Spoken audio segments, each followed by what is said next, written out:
I think we can wait a few more minutes and have a few more people join us, then we can start.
Everyone's very quiet today.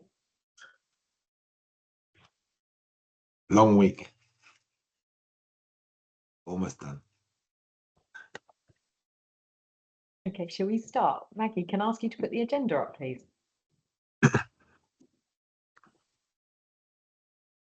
So thanks everybody for joining us for the November GP Forum. I can't believe the years.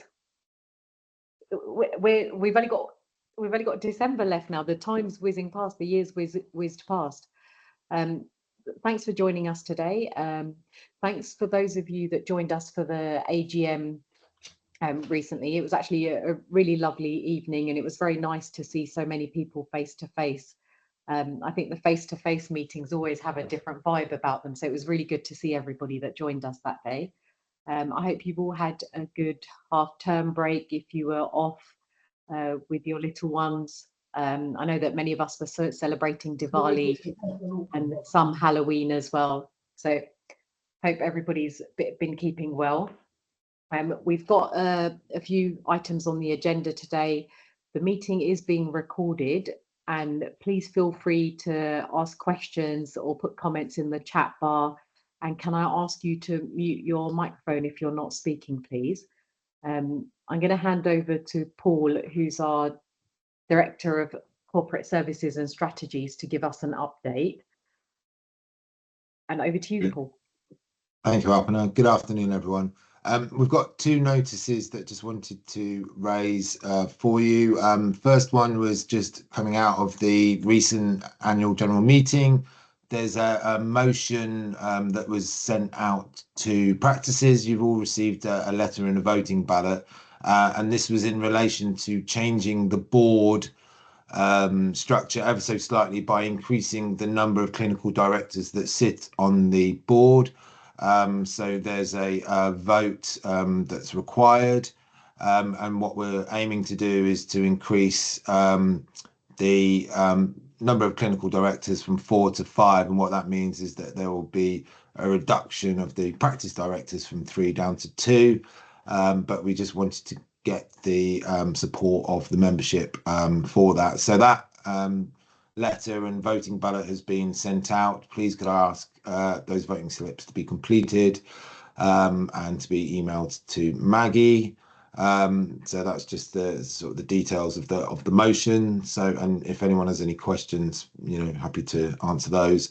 The second notice was really just to mention the ARI, acute respiratory clinic for CYP, is being commenced at the beginning of December. That's the similar clinic that was put on last year, and practices will be able to book in directly to that acute respiratory clinic, and that's just to support the sort of the winter pressures, and communication will be out very shortly. We're just exploring whether that clinic can be brought forward sooner than the beginning of December, but that's just on its way to let you know. So they're the 2 notices from me. Great, thanks, Paul. I know that respiratory clinic was very useful to my PCN, definitely, and I'm sure others found that useful as well. So looking forward to hearing about that. We've got Dr. Rima, who's going to be giving some updates and also taking any questions. Rima, are you here? I did see you before. I am. Hi, afternoon, everyone. Afternoon, and I just wanted to say thank you to NHC for the AGM as well. I thought it went very well, and it's always good to kind of showcase the work that you've been doing. So thank you for inviting me, and it was very, very good. I don't have much of an update because I have a feeling this has come around quite quickly compared to, I think, the last GP forum. It feels like it was only kind of 3 weeks ago. However, since I did present on that meeting, we had our interface meeting with NUH colleagues, which actually was kind of very positive. We had really good representation from Newham Hospital, from some of their consultants and other clinical staff. And thank you to the clinical leads who also attended from primary care. We did go into detail about the 4 domains that I mentioned last time, so around kind of fit notes, onward referrals, and kind of discharge summaries and outpatient letters. We obviously will recognise some of the barriers that Newham have to kind of proceed with some of that. So a proposal is actually to work across all 3 sites in terms of having a joint meeting with kind of Royal London and Whipps Cross Hospital and with their management team to try and work through, because there are going to be common themes that are being discussed in their interface meetings as well. It was helpful to have sort of clinical leads on that meeting from primary care, because sometimes when you bring up cases and it just helps kind of talk through some of the pathways or some things that are just not working. So please continue to keep sending me examples of any interface issues that you're having. I did take note of the issue around phlebotomy with ELFT. So I've once again raised that to the senior colleagues within Community Health Service in ELFT. I know that it came up about in terms of phlebotomy and the printing of labels. So they're going to take that away again and escalate that up and see what the issues are and what the barriers are for that. In terms of the partnership board and what we're working on, there is now quite a significant drive to move and progress the work around integrated neighbourhood working.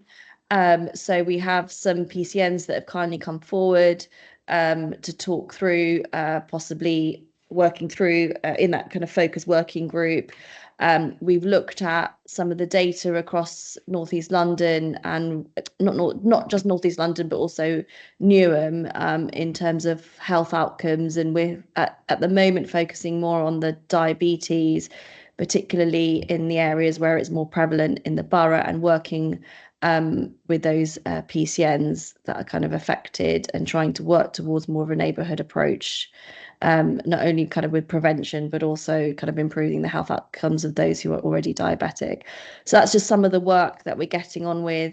In North East London, there's also kind of a very big drive. They recognise the kind of direction of travel about really enhancing that community kind of way of working, and bringing out some of that work from the acute into the community. Obviously, you know, the resource is very limited at the moment, but we're hoping that in the future there'll be some, not only financial, but also people to come in and sort of support with some of this work. So that was just a discussion that we had at the ICB senior leaders meeting yesterday. So those are kind of the highlights. Happy to take any questions, comments. Over to you. Thanks, Rima.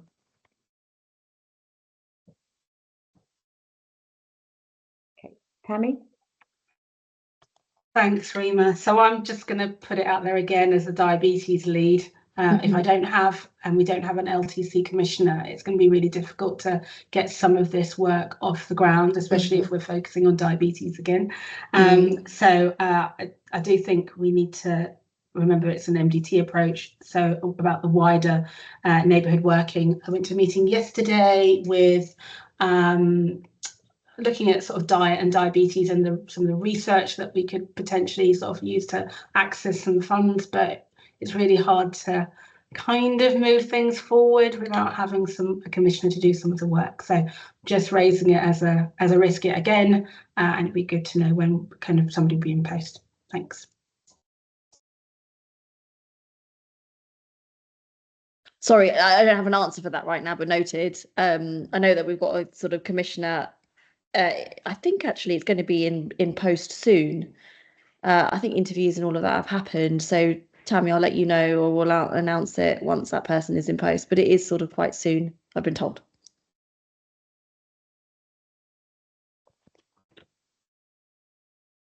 Everyone's quite quiet today, Rima. I know. You know what? It hasn't been too. I have a feeling it hasn't been that long since the last meeting. So, obviously, you know, if there's nothing today, but please, I'm always open to that communication. So please just email me, WhatsApp me, if there's anything that you want to ask. Okay. Okay. Thanks, you. Rima. Right. So next on the agenda, we've got Tammy and Daniel with LMC updates. With Tammy. Thanks. Thank you. So yeah, it does seem to have come around really quickly. But just to reiterate the fact that the AGM was lovely to see everybody in person who was able to attend, and great to continue our sort of collaborative working with our federation. So thank you for also supporting Lyra and giving her a forum to discuss some of the collective action. And we had a discussion there as well as our Unified Voice meeting, which was on Tuesday of this week. And I think what was really surprising for me was the fact that, one, I heard that some people thought in the rest of the system that the collective action wasn't happening. So I know when we've looked at sort of the imminent sort of impact, we haven't seen anything as yet, but obviously just a reminder that this is a slow burn and it hasn't sort of gone to bed, it's still continuing. But I don't think that we really understanding the fact that the 10 collective actions are collective actions, and that people can choose out of those what they'd like. So it may not be that we choose one consistently that represents Newham, but if there's anything in particular that out of those 10 collective actions that people wanted to focus on, then please let us know as your LMC, and Lyra as your obviously your GPC rep. That'd be really helpful. And I think the other thing that surprised me was the fact that there was a concern around that it was a bit of a slow burn. But just to reassure, we've got our England conference, our LMC England conference on the 22nd of November, and we will be discussing sort of how things are going. So please do reach out, feedback to me if there's something that when there is the soapbox session that you want me to bring up about sort of what issues in Newham and where we're sort of driving or what we want to be doing, that I can sort of bring that up at conference as well. So it'd be really helpful to get some feedback, so that it's not just mine and Laura, who's also attending the conference with me. It's not our opinions, that we really want a unified voice from Newham. I suppose the other thing for me to update on is I had a meeting with Sherb Khan, who is has come in as an ADHD sort of manager, I suppose, in Elft, and I'm sure you would have seen in the Training Hub newsletters that there was some training being offered by Newham ADHD service.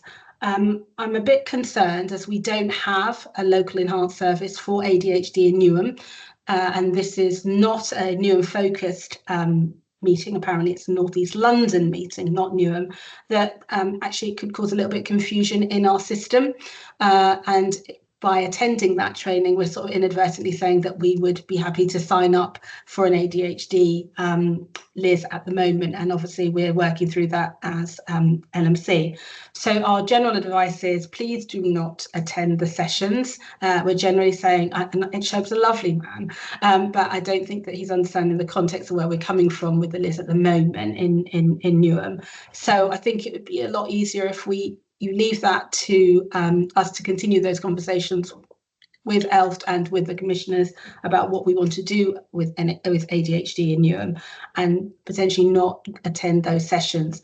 And certainly there are 3 sessions. It's the middle one that there is about the shared care agreements that we really feel it's completely inappropriate for Newham colleagues, because it's not going to be focused on what we're currently able to provide or commissioned to. And then the last thing from me is around the interface meetings. I think, as Rima said, those are coming along. Obviously, the acutes have a different agenda in that they've got a template that they need to be completing, but actually a lot of the issues around fit notes they are trying to resolve, but apparently they have to continue with paper ones for now, because the IT isn't in place for them to do electronic ones. But I do feel that if you are being asked to provide sick notes, that we should be using our template letters and pushing back. But equally, if there are any other sort of inappropriate transfer of work to primary care, that we are using the LMC BMA letters and feeding that back. We've been asked by the engaged clinicians in secondary care to do that, so I think it's really important that we are using them as far as possible. Thank you. Laura? Hi, Tammy. Yeah, it's just something I forgot to ask before of Rima about service alerts and the interface meeting. Was anything about those mentioned? Because obviously, like Tammy's saying about raising these things when they come in and we do the service alerts. I still don't feel confident that I know what happens and what's discussed, and the evidence that there's change happening on a bigger level. We do send them, but it does sometimes, I mean, I do think it does sometimes make a difference, actually. I'm not going to say it doesn't make a difference. I think it really does to individuals. I just don't know how much it's discussed for the departments who maybe aren't aware of it. Yeah, I can take that back, Laura. Now, I know they have an internal, obviously, their service alert process where they share the learning within their own clinical quality meetings within BARTs, but I can ask for an output. I certainly have had sight on some of them where they wanted kind of a separate perspective from another primary care member in terms of, oh, this has been raised, what do you think? So I have been involved in some of those conversations, but I can certainly ask for an output. I know they have those meetings internally, though. Yeah, if we could find out about trends and things like that, that would be useful. Thank you. Thanks, Laura. So that isn't something that's on the template that they have to report back on. So I think that the interface meetings that we're having at the moment are not covering the service alerts and the feedback, and we have been asking for the trends for quite a while. So yeah, Rima, I think that's something that we do need to probably take offline, so that if there are themes that are coming up, they should be being fed back to both primary and secondary care. That's okay. And then the inevitable conversation around SNSs and us, not SNSs, oh, SMSs even, so us and the accurates and us having to pay for those. Obviously, that is a concern about seeing the, make sure that you've set up a direct debit. And so obviously from an LMC perspective, we are continuing to raise that. But it'd be really helpful if you could get, as far as possible, your PPGs involved, and even sort of for us sort of talking about involving Health Watch, because we do really feel that we need a patient perspective here. So it'd be really helpful if any of you've got some active PPG members who are willing to take this up as well, that would be helpful. And then Imrana, can I let Daniele just come in and talk about the SNSs, and then we'll come back and do questions at the end. Thanks. Is that all right? Thank you. Daniele? Thank you, Tammy. Yeah, just a couple of things from me. So in terms of the enhanced services, while we're still working to finalize the 24-25 specs, and we're hoping to wrap that up this month, we're also starting, the SCB started engaging with us on the program for next year and the sort of North East London wide review process that they're planning on undertaking. So obviously we welcome early engagement on that. It does sound like it's going to be a huge piece of work, but obviously we want to make sure that we have a clear and realistic program of work, and that also we're focusing on the right things, and that the voice of general practice will be heard. So Tammy and I will be working closely on that to make sure that general practice in Newham is represented. It's still, as I said, early days, but we will keep you up to date on that. I think it will be useful at this forum to sort of keep the information flow going. The other thing that I wanted to mention is that also practices will be receiving a survey around the online consultation. This is part of the procurement for the online consultation tool that the ICB is carrying out. And again, they've been engaging with us early on. So again, that's really welcomed.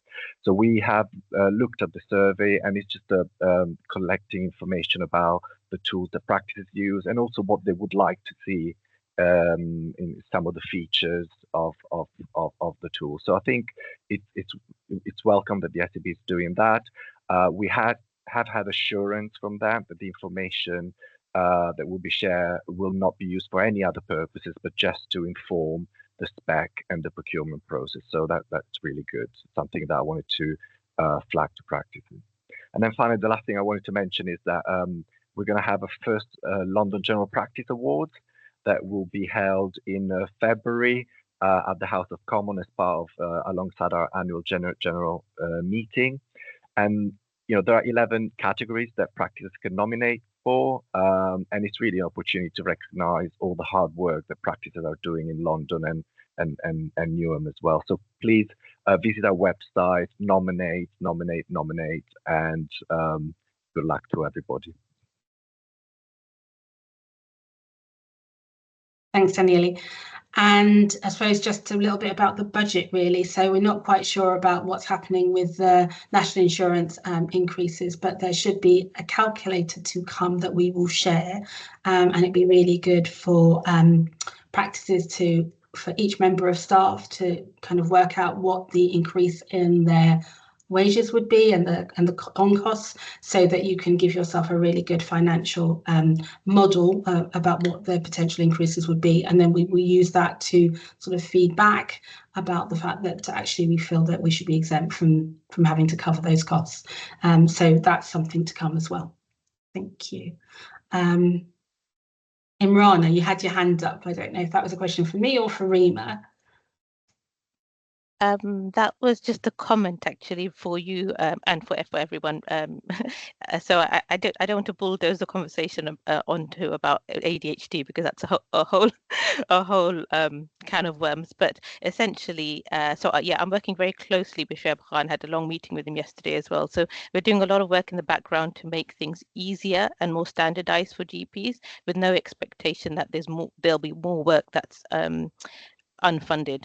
That's number one. Number two, so yeah, his training that I think he was developing, I think that was kind of historical to when he moved to Newham. It was when he was in City and Hackney, but there is training available. But from my point of view, there's absolutely there's no correlation between attending training and being expected to do something that's not been agreed on. And in terms of Liz, again, another conversation. There is an incentive on the shelf, but we are working that up to become more incentivized. But obviously, that will go through all the processes, and before anything comes out of that, and the information will be shared. So I guess from my point of view is, if you want to go to training, by all means go to training. I think we do a lot of ADHD work anyway, because the system is not smooth and easy to navigate. So, but yeah, there'd be no expectation that that's linked to having to do more work. Thanks, Imrana. I suppose there are 3 sessions. It's the middle one with about the shared care that actually is I think we should say not to attend, because that's going to confuse the issue, because it's not for Newham. The other 2, we can't tell people what they want to do in training, but generally the advice is not to attend, because it's not appropriate for us in Newham, and none of us have had sort of comms to that to assure us, other than what you're just saying now. So thank you, but I'm hearing it. Is there anything else that anyone wanted to discuss with us as LNC while you have us here? Or shall I hand back to Alpana? Thanks, Tammy. Thanks. Thanks, Danielle.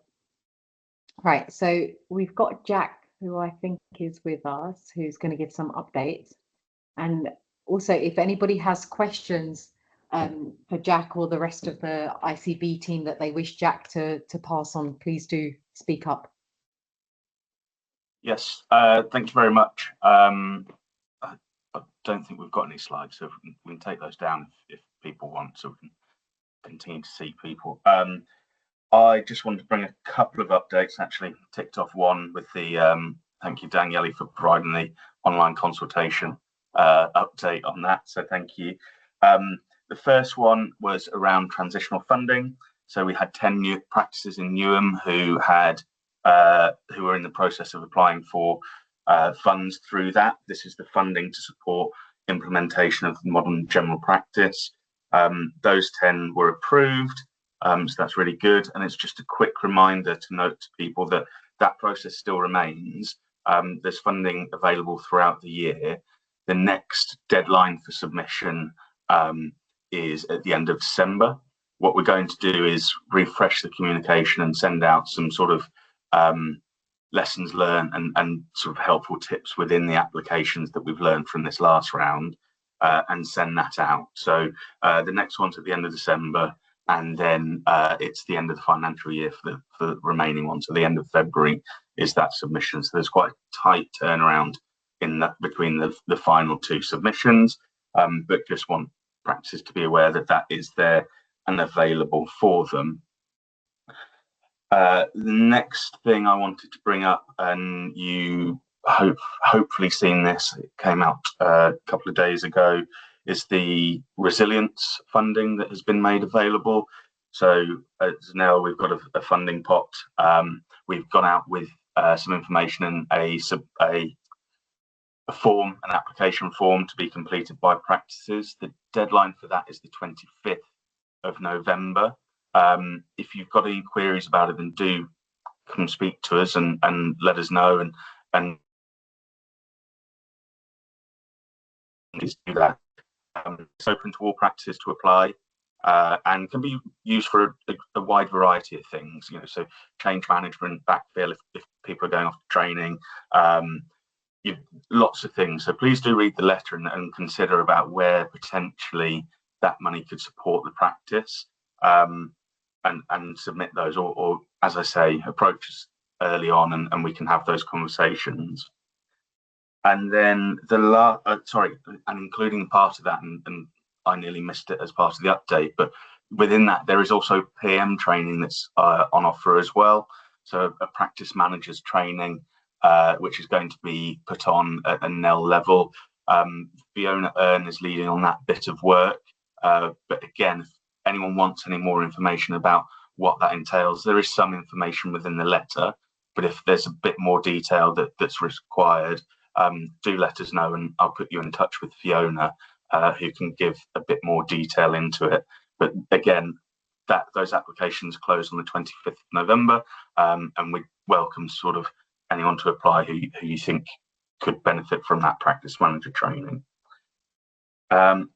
Then the final thing I wanted to update on was the GPA alternative role reimbursement scheme. So aware that lots of people have been really proactive and have started to, well, have employed and have started to input this information into the GP portal. Thank you for that. We've got a couple of practices who we're working with to support through exceptional circumstances, and seeing if we can continue to support the funding despite maybe not meeting all of the criteria. If you're in that position, again, do let us know. The advice that we've been given from London Regional Team is that to work within the spirit of the scheme, which is wonderfully woolly, but something that we're really keen to sort of take and run with, really, and support wherever we can, and highlight where it is within the spirit, and justify why these circumstances shouldn't exclude practices from accessing that funding. So just to note that that's been going on, and yeah, it's great to see that a number of practices in Newham have already started utilising that funding and put the claims in through the portal. Couple of hands up, so I'll go to there, and then any other questions if that's okay. So Laura. Hi, Jack. Thanks for the update. It was just something that was mentioned in Unified Voice this week about Anil and his manager Chris had fed back about the practice manager forums and had a meeting with Will, and it might have been yourself as well, but I'm not sure, about how practice managers are getting more and more frustrated that they don't get answers, that they get lots of "I'll take this back" and it's not followed up, and there isn't anyone who ever, as I understand, can give them an answer, or at least it's been like that historically. Is there an update on that? And are we going to be getting maybe different members of the ICB attending who can actually give the practice managers answers? Because I've got to be honest, our practice managers at Tollgate tend to not go because of that, which isn't good. It should be, an engaging forum to get answers on things, and it hasn't proved to be recently. So just any update on that would be really valuable. Thank you. Yeah, so the feedback was quite a bit wider than just the forum. The forum was a part of it, but that is going to happen. I think one of the things that we also want to do is have pre-meets and improve communication outside of that, so that we're able to come to the forum with solutions. I think a lot of the time we're sort of getting updates and questions in those forums, and so the answer of "I'll take it away" is, if it's something to do with the other parts of the system, just sort of a situation that sometimes can't be avoided. But we are going to, so myself and or Will be attending those and providing updates, and we're going to do some pre-meets and try and work together around agenda items to improve that. And that's sort of across the board as well, that we'll be looking to do that. It's not just within the PM forum. So we're aware of it. I met with Chris on Monday to go through it initially, and then myself and Will met on Wednesday to have a further meeting as well, and just sort of understand sort of ideas and, brainstorm ideas of moving forward and ways that we can improve that. And on top of that, one of the things that we're doing, so I've been reaching out to the PCN managers to attend PCM meetings. Just sometimes those smaller forums are a little bit easier, but also improve the communication lines between PCNs and ourselves. And then myself and Will are also going to be putting on some practice clinics, essentially. So we'll block out afternoons, and people can book in, whether it's GPs or practice managers, whoever, book in some time and have a concentrated meeting with us. So we can sit back, take feedback, and help support in any way that we can in that manner too. So not just relying on that PM forum, but really branching out and trying to gain feedback and build those working relationships in multiple ways. That's great. Thank you. Tammy. Thanks, Jack. So I think to follow on with what Laura's saying, I think it's across the board with the meetings. So PM forum, yes, as you said, but we get that at LMC meetings as well. And there's only so many pre-meets that we can do. So we do need to have people who attend the meeting that can move things on at any of those meetings. But it would be really helpful, just like with the service alerts, if we can start collating some themes, so that if you could bring that back here as well for your updates, I think that'd be really helpful. My concern is that there are lots of different conversations that are happening in silo that potentially can affect lots of Newham practices, and it would make sense to sort of share that learning and that shared experience here at the GP forum as far as possible. And then just the other, I'd be really interested to know how many practices or PCNs have GPRs roles and what that's looking like. I think from our perspective from LMC, that we're really concerned about this is moving towards a salary GB model on the cheap, and that this is, you know, sort of indentured labour in a sense, and we're concerned that there are potentially vulnerable new GPs into the system that may not have that support. So it would be really useful to kind of have an idea of numbers and have an understanding of the support that's been put in place to allow them to flourish within the Newham setting, because what we don't want to do is to attract people in and then they leave and have a bad experience and then don't come back. So we're really concerned about the workforce overall. Thank you. Thank you.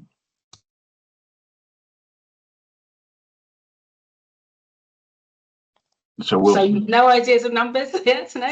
So because some are in the process of appointing, and some haven't even had, some have had only a few at the minute have updated to the GP portal, but I'll take that away. As I also say, I'm aware of others who we're working through sort of exceptionality with as well.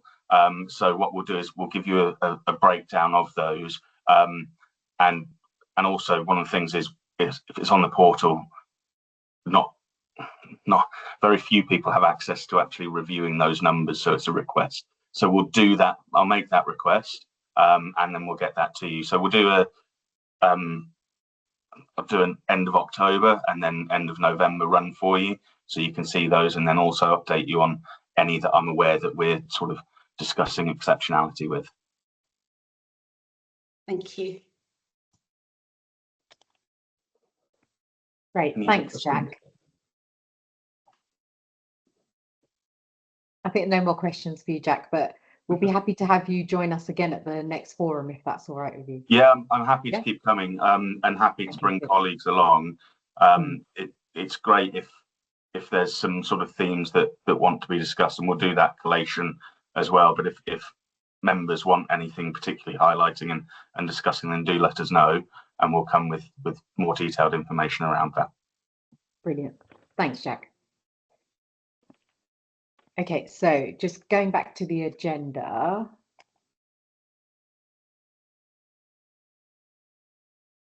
We have Zainab Al-Masawi with us, who's from the Integrated Employment Support Team for the PCNs. Oh, you skipped right ahead to me. Okay, lovely. Hi, everybody. I'm Zainab. I'm the IPS Employment Support Primary Care Team Leader within Newham. I've met quite a lot of you before. So essentially today is just about revisiting what the programme is and what we mean when we say integrated within primary care. Can I have the next slide, please? Thank you. So essentially the programme itself is funded by DWP, and what IPS means is individual placement and support, which in a nutshell is a programme which is individualised. So we don't work like a recruitment service. We support people with mental and or physical health conditions with their employment.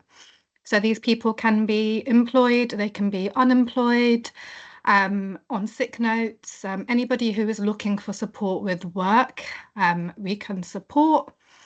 It's personalised and tailored to their unique needs. So we do get to know them and their individual health needs, which is essentially why we need you guys to support us, because we're not trained to support them with their health needs. It's more about having an MDT approach and supporting the patient together. Next slide, please. Thank you. So essentially, I won't go over all of this, but this is the journey that the client takes. So once they've been referred, we do meet with them, like I said, and we get to know them. So we spend a few sessions getting to know their unique needs, just so that we ensure that we are putting them into work which actually aids their recovery, rather than placing them somewhere that can, make them go backwards. We do see the service as a preventative measure. So this is meant to prevent them from escalating to secondary care. So we support with the entire employment journey. So things like supporting them with CVs, applications, interview prep. The thing that makes us very different from other employment support services is that we still support them once they gain work. So we offer them in-work support. This works a lot better with your support, just so that we make sure that they sustain the role, because that's a huge important part of the service. We check in on them, make sure that it's not impacting their health in any way. And we also make sure that they, are supported to sustain the role. Next slide, please. So in terms of benefits of the integration for GPs and how this benefits you guys, a huge one that I know gets mentioned a lot is the occurrences of sick notes, some people having repeated sick notes. So if you have us there, essentially we can support with that. So in terms of what I mean by integration, it's not just, having us there once in a while. We essentially see ourselves as part of the team. So if, for example, you do have someone who's come to an appointment who is having those difficulties with their health, which is impacting their work, we will be there and you can do a physical handover with us, which is a lot better than just sending over a referral form and not actually knowing what's going on with your patients. It also does align with your CQC objectives in terms of community engagement. It supports social prescribing initiatives and it contributes to health inequalities reduction targets. So we are very much a health and wellbeing program in the sense of it's not just, we're giving people jobs, we're actually supporting them to get well and stay well. Next slide, please. In terms of how it benefits patients, we all know that employment does benefit our patients, but there's many things that it does. A huge part of it is their health and recovery. We do state that this is a huge important factor of a lot of people's recovery. As you guys are aware, a lot of sick notes are in relation to work-related stress and things like that. That is something that we do support with. So if there are issues at work, we can support with that too. In terms of practical outcomes, like I said before, this reduces the need for sick notes and you'll get patients who have a long-term independence, which benefits you guys in the long run too. Less appointments from people who are always attending for similar things. Next slide, please. I'll reach the final slide. In terms of referrals, we do have eligibility criteria. So we do only support people accessing primary care, and we only support with people who would like employment. So we don't support people who want to get into training or voluntary work. This is very much an employment service. So we aim to get people into work. They have to have recourse to public funds. That is because of the whole DWP funded side of it. And like mentioned before, we can support people who are unemployed or employed. But if they are employed, they have to have been in that job for a minimum of 6 months. Aside from that, if there is ever any difficulties of understanding who is eligible, you can always contact me. I know a lot of people do send me questions via the Joy platform, but having us there physically is a huge part of, having these conversations, allowing us to attend your MDTs and actually picking up on people that need that support with employment. And just having that there. I know sometimes it may seem like people don't want the support, but when you have that support there physically present, you just never know. There's different conversations that can be had, and yeah, it's very beneficial. That is it from me. Is there any questions at all?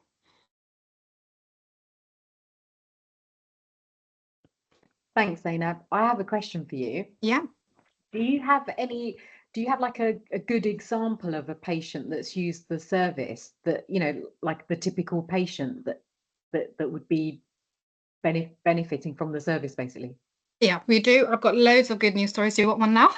Yes, please. Yes, I can give you one. So we had somebody who did have anxiety and depression, and he didn't have a good family support network. Regularly on sick notes, he was struggling to sustain his work. But what actually supported him in terms of his own words and what he said benefited him was actually having that sitting down one-to-one support and something to get him out of the house. So with seeing our advisors, we aim to see them weekly, and that is to get them into a routine, to get them prepared for work. And we do offer that motivation, confidence building as well. So it's not just, let's look at an application, you do it, go away. There is a lot of this is having those sorts of conversations that build them around work. So in his particular instance, he ended up having these weekly sessions. He was supported into a role of guest ambassador. Can't remember which company it was for, but it's like a hotel role, which he did want to do. We supported him with reasonable adjustments in terms of his shifts. So our advisor did speak to his manager in terms of what sort of shifts he can do in terms of his health. And yeah, since then he did actually send in a good news story himself and explained that it has helped him to, in the long run, come off his medication and just feel a bit more motivated, because his huge goal was getting into work and having that routine and stability. So I've got Laura here with me. I know she's written something in the chat. So she is actually from IPSPC, IPS Grow itself, who are the people that, fund us. I don't know if she wants to say anything as well. Yeah. Well, we're commissioned by NHS England to kind of support IPS services to integrate essentially into the health system. So it's really good to be here and captive audience, which is brilliant. But yeah, I was just popping in the chat that I've spent some time with the team and heard really good feedback from the clients and the patients on the support that they've been getting, because it's not only just supporting people to get into work, it's also supporting them to sustain the role, and kind of linking in with healthcare is really key to that. So yeah, just wanted to kind of point that out. Thanks, Laura. Imrana? Thank you. Thank you for the presentation. I'm a great believer of kind of employment being great for recovery and therapy. So 2 questions from me. One is regarding the like how things are joined up, because I know there are various different employment services. There's one in talking therapies, the one in secondary care mental health services. I had a presentation from a public health person, and I'm sure they said there are more than 10 within Newham as well. So just kind of thinking, how are you integrated with all the other providers, and how do you collaborate with them? And number 2, sorry, I'll give you my questions and then you can. Right. It was just a very quick question. I may have missed it in your presentation, but is your offer that you can come to do kind of clinics within our surgeries? Is that right? So first question, in terms of how we're all linked up, we all have different eligibility in the sense of, so the employment service that works within SMI can only take people who are accessing those services. So sometimes there is crossover in the sense of you'll get the wrong referrals, but we always make sure that people are getting the support from the correct place. The one for talking therapies is people through there as well. And we are specifically for people within the ends. Leads on to your second question in terms of the offer that we have. Initially, what we have been doing is holding clinics, but that's not the model that we're meant to be operating at. We're meant to actually be physically integrated like a staff member, attending a few days a week and actually having a physical presence, and that we can attend your MDTs, we can work collaboratively. If there's any questions or any handovers, we're meant to be there too. Traditionally, this is done through things like honorary contracts and stuff like that, so we have access to your systems, which makes it a lot easier, because otherwise we are quite limited in how we work, but that's how it's meant to be. What we have been doing, and that is where we've been struggling, what we have been doing is holding a few clinics, getting the referrals, and then kind of leaving from there and not really having that collaborative working at all, which is essentially why we've done this presentation today, just for a bigger push for the actual physical integration. I hope I answered all of your question. I think I did. That's a yes. Thanks, Zainab. Yep. Anything else that you wish to tell us, Zainab? I don't think we've got any more questions for you. I think I covered everything. Laura, is there anything you want to add at all? No, not really. I think yeah, just that it's still a work in progress in primary care. We've got, you know, employment specialists integrated really well within secondary kind of SMI settings, and it's yeah, that joint working works really, really well, that multidisciplinary working, and that's just what we're trying to replicate in primary care. Appreciate things work differently, so that's why it's great to have these forums and be able to kind of talk about IPS and talk about how it can work and get ideas from you on how to kind of move forward with it. So yeah, appreciate the time. Thank you. Just Zainab, there's a question in the chat bar about physical integration. Is there a barrier around lack of working space? I do get told that a lot. I mean, I guess it's for you guys to let me know what the barrier is, because essentially it wouldn't be a team of us. It would be one person attending your clinic, so one of the advisors. So essentially we would have it as an advisor in different places. So it wouldn't be a whole team. I don't know if that still poses a lack of space for you guys at all. So just if I just share what I think our PCN, so I'm in Northeast 1 PCN. Yeah. And I think that your team comes and sits in, or there's a member of the team that comes to Sangam surgery. Yeah, correct. Yeah. Prescriber, we have the same social prescriber in all the practices. Yeah. But what he does is he will see my patients or Westbury patients and have them liaise with your service when the clinic's running at Sangam. Yeah. So one clinic in one practice, but it's for our whole PCN. Yeah, that works. So if that is the issue with other, you know, clinics, we can focus on a whole PCN. And if there is a specific place where it's easier to see clients and there's more space, we can do that also. Essentially, the goal is to also, once we build the caseload of your patients, we can see them in other places. So it's not, I mean, ideally, yes, we can see them there, but we're able to see them in the community. We're able to see them where we work as well. So it's very tailored around them. So if it is a space issue, we've got ways to work around that as well.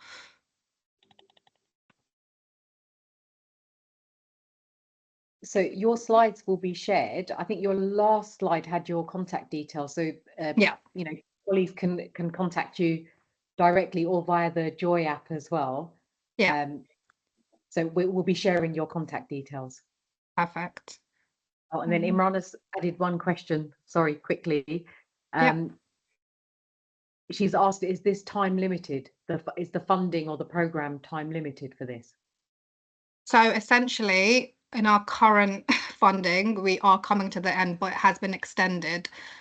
So it does work for around, it's a year of support. So it's not a few weeks or a few months. It is generally a 12-month that we can offer them. So I hope that And then answered it. Tammy? So I'm sorry, and I might just have switched off. So are these only patients with sort of like common mental illness that we wouldn't necessarily have gone to talking therapy, or could this just be anybody who is struggling and needing to get back to work? Because I'm trying to work out, well, when I might advise them to have an occupational health sort of assessment, where does that all fit in with you, or should I carry on giving that advice? I'm quite sure. We say anybody who's covered by the Equalities Act. It can also be self-defined in terms of disability.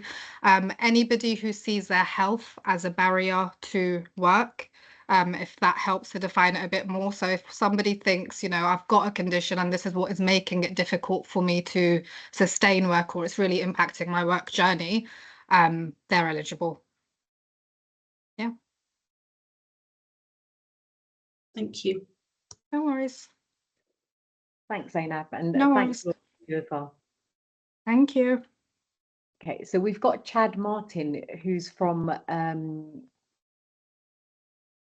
CGL or Newham Rise, who's going to be speaking to us about their services. Hello, everyone. I think I've got some slides prepared, but I wanted to just say thank you for having me. I'm the senior primary care lead for CGL in Newham, which I'm only 6 weeks into the role, so it's quite new. But I thought I wanted to get onto this forum and just introduce myself to you guys and kind of give you a brief synopsis of what the main points are that we're looking at moving forward with working within the PCN network with CGL. Did I have those slides? Oh, here we go. And I think, yeah, that's just, you can go to the next one or the one after that, actually. Right. So some of my colleagues have been in touch with various members of the PCNs across Newham over the past few years, and we haven't until now had somebody solely focused on this type of work, which is why this is quite exciting. So moving forward, I'm going to build a team. It'll start with myself, but ideally, similar to what we just discussed with IPS, is we'd like to have recovery workers based within clinics. I know space is limited, but we can get into that later on, actually, about how that can actually work. But as far as strengthening the relationships between the primary care network and improving referral pathways, we want to move far from, like currently, with most GP referrals that we get, it would be, you know, you have a patient come into your surgery talking about any sort of drug or alcohol related issue that would then in turn, you know, be referred to CGL, and then it would be left to them to refer themselves via whatever which way that they choose. Or there's a bit of referrals coming through on the Joy platform, which is great, and we would like to move forward more with that as well. But what I would like to move in with is something a bit more concrete, where you would refer patients directly to myself. Therefore, I'm following up with the patient, or the recovery workers following up with the patient, and we're not, you know, losing them through the cracks type of situation. So as far as patients, sorry, I just lost my train of thought.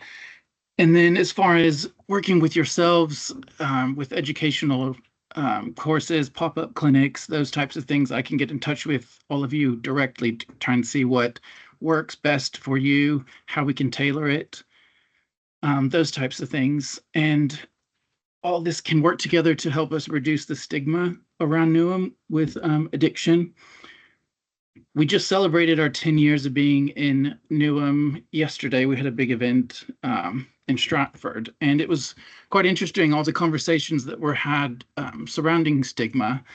And we talked about the barriers of our service users going into where might be their first point of call, which would be most likely a GP, to report that they feel like they're having issues, or maybe the GP's noticed issues. So that's kind of what I'm looking at. And I'm sorry, I've had a really long week and I feel like I'm all over the shop this morning. But I just wanted to put myself out there to say hello and get some feedback from you guys and answer some questions that you might have and see what how we can get this started and going. Great, Laura? thanks, Chad, and welcome to Newham. I didn't realise you were newly into the role, so welcome. I am to newly, Newham. yeah, newly into the role. I have my background is actually in PR, believe it or not. And a few years ago, I've suffered with addiction myself over the years, and I got myself into rehab. And from there, I came to see Jill with some looking for recovery support at that time, which was a new kind of offering with CGL.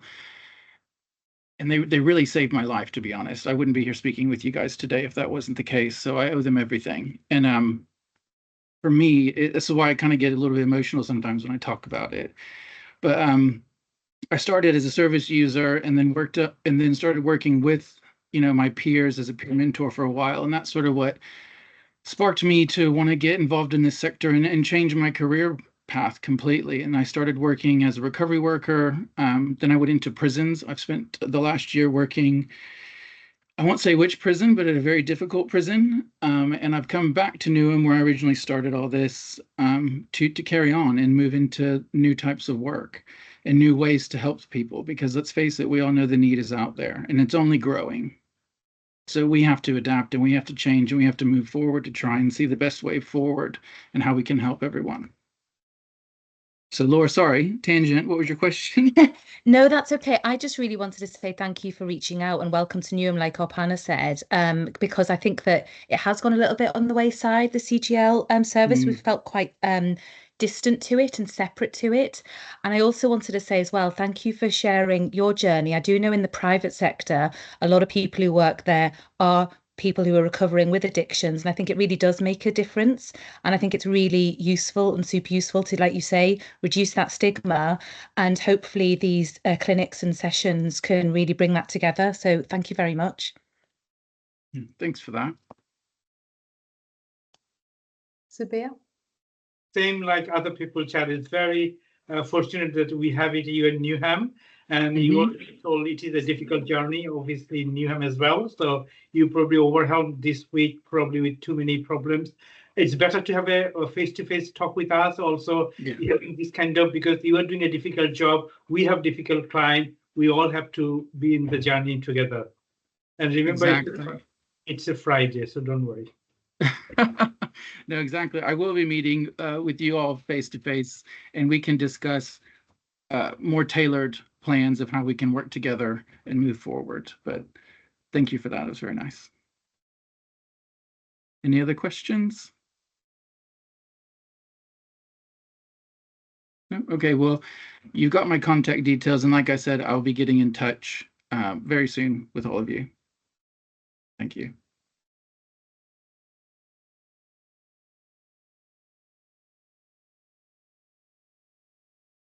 Rapana, you're on mute.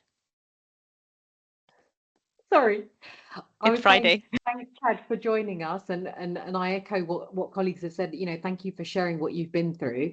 And I think it's fantastic that you're able to, through your own experience, you're able to give back to the people that, to the community itself, and also the people that you're working with now are the people that have helped you through. So it's fantastic to hear that. Yeah, and it's a bit of a full circle moment for me because I actually did start my own journey going to my GP asking for help. And I don't think they didn't quite know about where to send me. So I just sort of got prescribed some medication and that didn't work. But what I'm trying to do is get involved and help move everything forward to make sure that everybody's aware of all the options that are out there, because there's loads of help out there and there's loads of people that need it. And even just yesterday, I learned, I've worked here for a few years, that that we have 30 points within the borough where people can refer themselves. I didn't realize it had gone to that much. I've only been gone for a year, and I'm amazed at how much this service has grown in such a short period of time. So, I'm going to take that forward and further. Brilliant. Thank you. Thanks again for joining us, Chad. Thank you so much. Right, so we should have Aisha Ahmed with us next to say a few words. and she's from the public health team.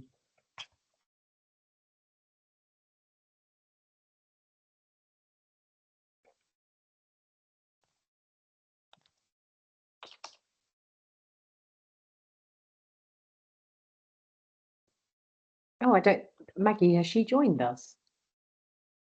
I thought she had. Okay, I'm going to contact her.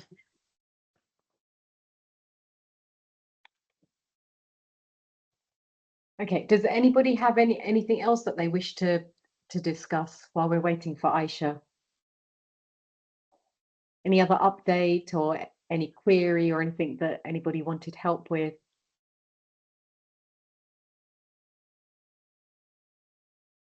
No, I think everyone's just looking forward to the end of the day. It has been a very long week.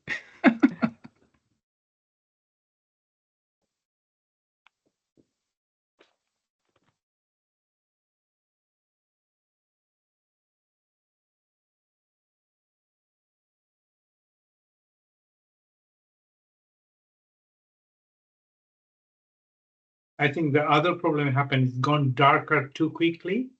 I think from last 48 hours, suddenly by 3 o'clock, everything get dark. I think seasonal affective disorder is very common, especially, that's why I'm next to the window with all the lights on, because it's a difficult job, managing our own emotion at the same time absorbing others' emotions.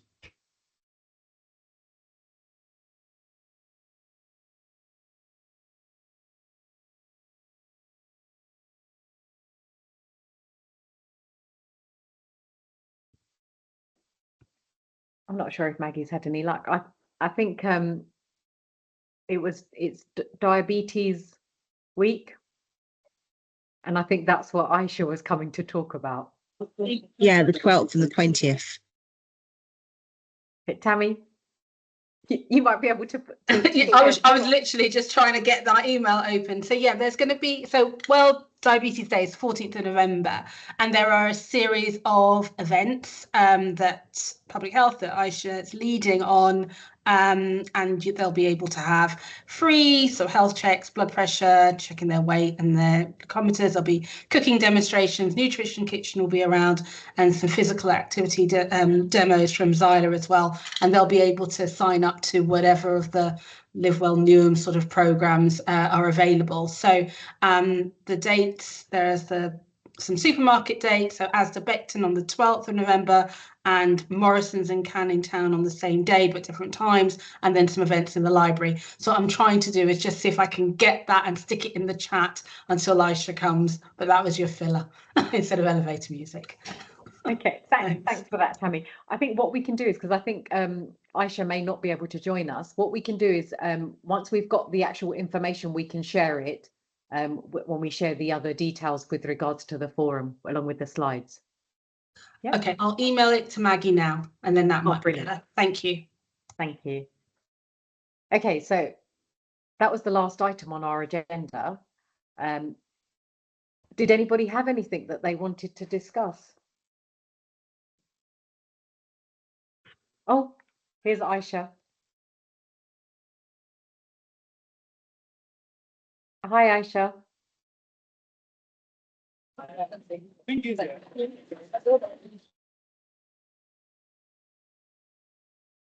Hi, Aisha. We were just waiting for you.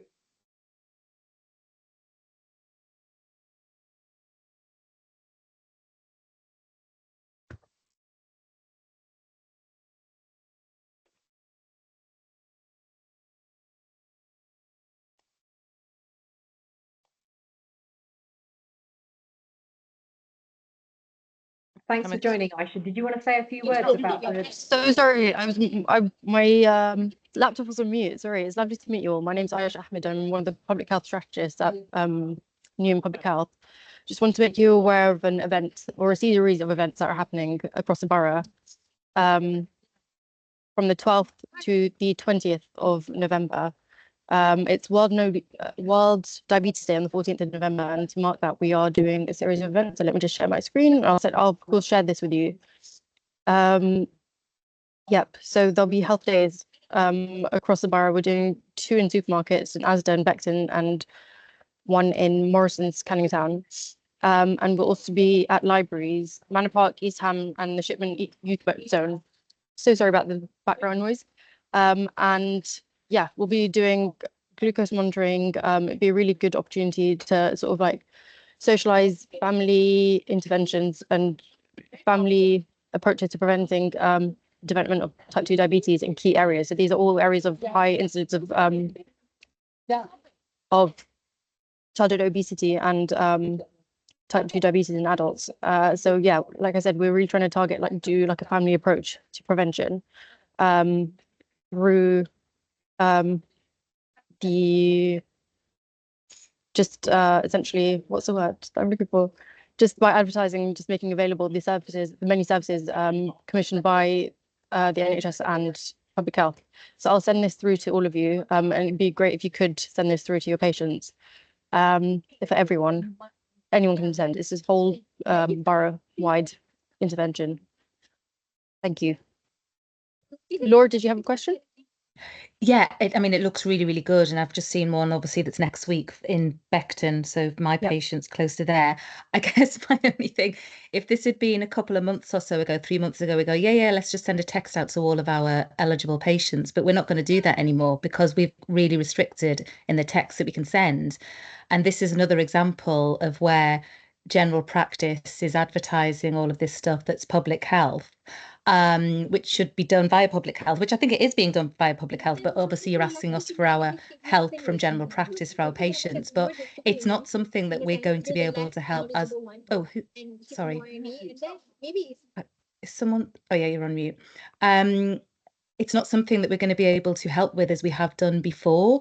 I don't know what's possible in public health in terms of your ability to reach individual diabetic patients. But yeah, you're going to be a bit restricted, unfortunately, from now on in general practice. Sorry, Dr. Bakri, did you also have something to say? I will let you respond first and then I'll come in. Is that all right? Cool. Yeah, that's completely fine. And yeah, Laura, I completely understand what you're saying. And yeah, we're not relying solely on GPs. It's just so that you're all up to speed and just aware of the work that is going on.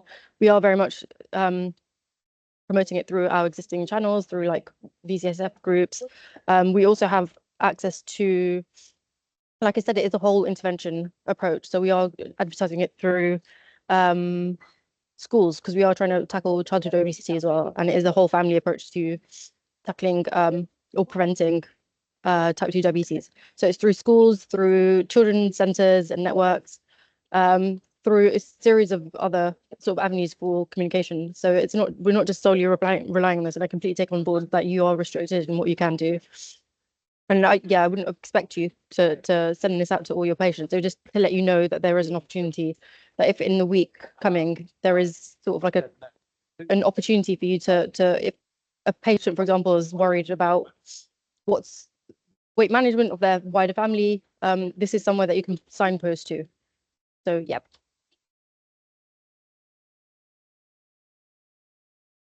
Thank you. May I come in, Aparna? Yeah, please go ahead. Thank you.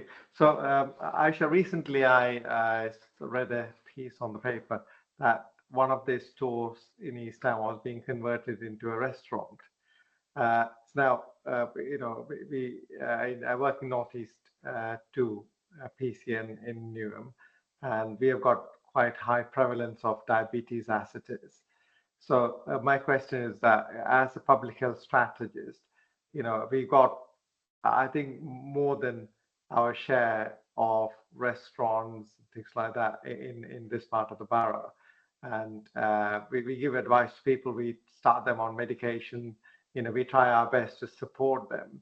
But, you know, all that goes out of the window. They go straight out to High Street and start having all this high calorie food. And unfortunately, you know, that is a very significant risk for us as well, because what we are seeing is young people having heart attacks, strokes, kidney damage, dialysis, and quite early on in their lives. I think, is there any strategy as a borough that we are doing to educate people for a better and healthy lifestyle? Thank you. Thank you, Dr. Buff. That's a really pertinent question because we've actually been, I'm working with colleagues. So I work specifically on type 2 diabetes with Dr. Adiola Agbibi, who I'm sure you've all met before, who's a consultant at the bar in Newham Council. But we also have, I also work very closely with a colleague called Billy Hamilton, who works essentially in planning and the planning around public health. And so this is healthy environments, and that is something that we're very, very aware of. The fact that we are sort of laying out these options to prevent diabetes, but what we're actually doing to make sure that our environments, our built environment sort of lends itself to living a more active and healthy life. And so we are looking at something that has been trialed in, I want to say it was Tower Hamlets, it was somewhere in London, but there was a very, very persuasive case study around preventing the opening of new restaurants, fast food restaurants within a 5 mile, I want to say, no, not 5 mile, that's a huge radius. I think it's a 1 mile radius of schools, primary schools specifically. And I think sort of interventions like that and trialing something in a similar way, in a very public health prevention way, is very much something that we're looking to pilot. We're really looking for innovative ways of working. And to speak to the point around, did you say it was a school that has closed and a restaurant has opened? No, I think it was some kind of general store that. It was a store. I misheard. Sorry. And then instead of that, a restaurant. I just read somewhere online. So I just thought, I'll ask the question because this is a question I've been asking our public health colleagues for the last decade. And I'd be happy to come back with my colleague Billy to talk you through what we are doing, because we also have this scheme called the Smart Food Scheme. So any new food outlet that opens, the planning department sends it through for public health approval. So there has to be now a words are just escaping me today. There's a one minimum quota for non-obesogenic foods. So there are guidelines in which they have to abide by in order to open on the premises, and they have to guarantee that they are at least offering the option of foods within this quota, which is like low sugar. I think it's not glycemic, but there are other. I can ask Billy to come back if that's something that you're interested in hearing about. So yeah, we do have some kind of vetting in place, and we are looking to expand that. Like I said, looking at the feasibility of trialing that same radius around school pilot.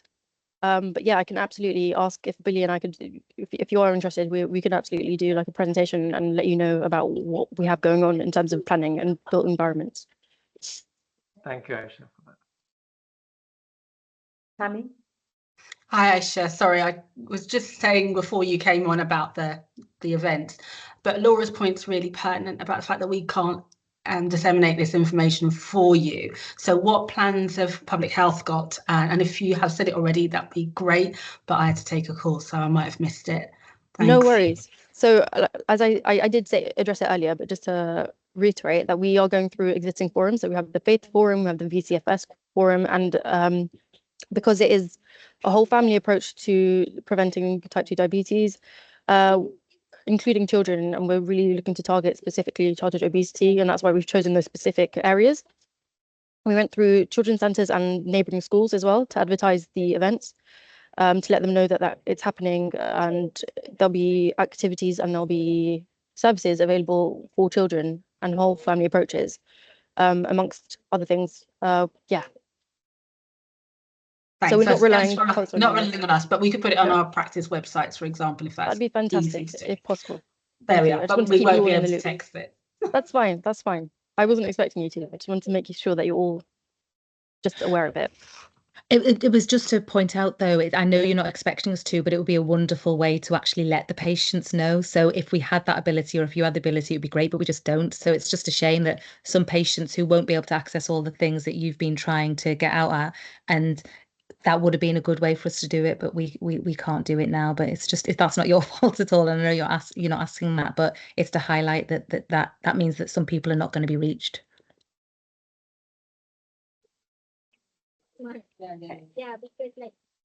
Thank you. Thanks, Aisha. Thanks for joining us. Thank you very much. Okay, so I think we've come to the end of the agenda, and I'd like to thank everybody for joining us, and thank you to our speakers today. I believe this is our last forum of the year of 2024. So we will see you all now in the new year. But in the meantime, if you do have anything that you need, please do reach out. You can send an email to the NHC email address if you need anything, or if you wish for any information to be shared to you. Maggie will kindly share out the slides and the summary of today's forum. And I'd just like to take this opportunity to wish you all a Merry Christmas in advance and season's greetings, and see you all in the next year. Take care, everyone. Bye. Thank you. Thanks, Thank you. bye. Bye-bye. Thank Thanks, you. everyone. Thanks, Alpna. Thanks all. Bye bye.